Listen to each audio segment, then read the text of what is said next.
How would you feel if you studied hard for exams but still failed? While a classmate aced everything without even reading?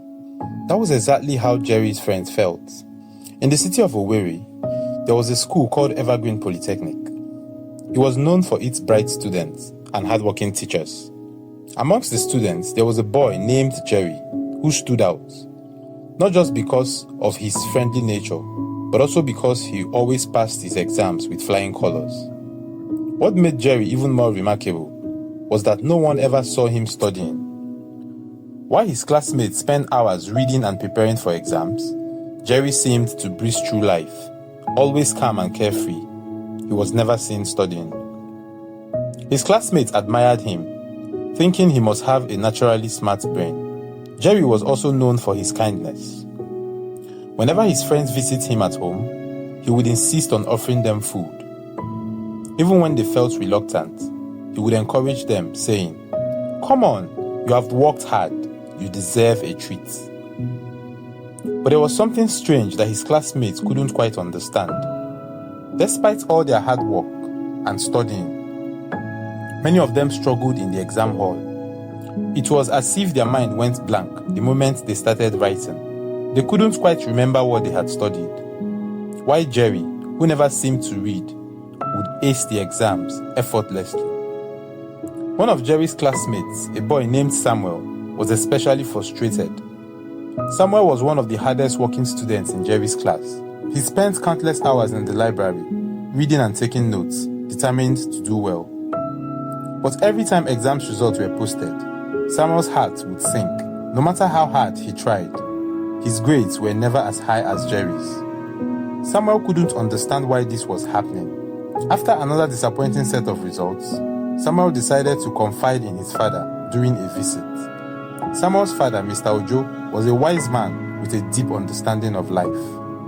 He listened carefully as Samuel poured out his frustration. "Dad," Samuel said, his voice trembling, "I don't know what else to do. I study so hard, but when the exams come, I forget everything."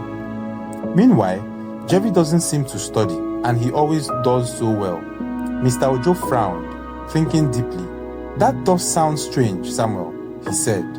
"But don't lose hope. We will figure it out together." As they were talking, there was a knock at the door. It was Jerry, who had come to say hi to Samuel. Jerry smiled warmly and greeted Mr. Ojo. "Good afternoon, sir. I just came to see how Samuel is doing." Mr. Ojo returned the smile, but felt a strange sensation as he looked at Jerry. There was something about that boy that felt oddly familiar. He couldn't quite place it. But the feeling lingered even after Jerry had left. Once Jerry was gone, Mr. Ojo turned to his son with a serious expression. "Samuel," he asked, "do you often eat at Jerry's house?" Samuel nodded. "Yes, Dad. He's always so kind. He insists on feeding us whenever we visit, even when we are not hungry." Mr. Ojo's eyes narrowed as a memory came rushing back to him. He had heard of a young boy who had come to him for help years ago. This boy wanted to excel in his studies without putting in the effort, and Mr. Ojo, in his young, more reckless days, had given him a charm. This charm was designed to make the boy excel at the expense of others. By sharing food laced with the charm, the boy would absorb the knowledge and memory of anyone who ate it, leaving them forgetful during exams. A chill ran down Mr. Ojo's spine as he realized that Jerry must be that boy. "Samuel," Mr. Ojo said gravely, "I need to tell you something important. I believe Jerry might be using a charm to pass his exams, and it's affecting you and your friends." Samuel's eyes widened in shock. "A charm? But Jerry is so nice. He wouldn't do something like that." Mr. Ojo sighed. "Sometimes people do things they shouldn't do out of desperation. Jerry may not realize the harm he is causing, but if what I suspect is true, we need to stop it." Determined to find the truth, Mr. Ojo devised a plan. He asked Samuel to invite Jerry over for dinner the next evening. Samuel was hesitant but agreed, trusting his father's wisdom. The next day, Jerry arrived at Samuel's house, cheerful as ever. They had a pleasant dinner, and Mr. Ojo engaged Jerry in a friendly conversation. As they talked, Mr. Ojo softly led the conversation to the topic of school and exams. "You know, Jerry," Mr. Ojo said casually, "Samuel told me you are doing so well in school. That's impressive." Jerry smiled modestly. "Oh, I just try my best, sir." Mr. Ojo nodded. It must be hard to keep up with all the studying. Jerry hesitated for a moment, but then quickly recovered. "Well, I guess I've just been lucky." Mr. Ojo watched Jerry closely. He could see the flicker of uncertainties in the boy's eyes. Taking a deep breath, Mr. Ojo decided it was time to confront Jerry.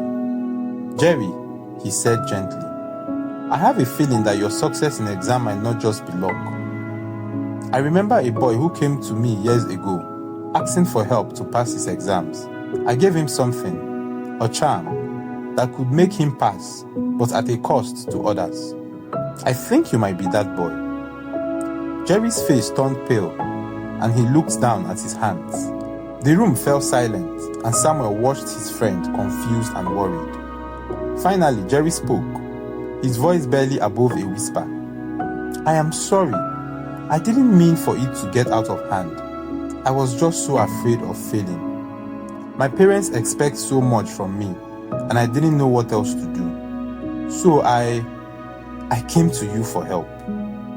And you gave me the charm. I didn't realize it would hurt my friends." Tears welled up in Jerry's eyes as he continued. "I didn't want to disappoint anyone, and when the charm worked, I thought it was a miracle. But then my friends started struggling, and I knew it was because of me.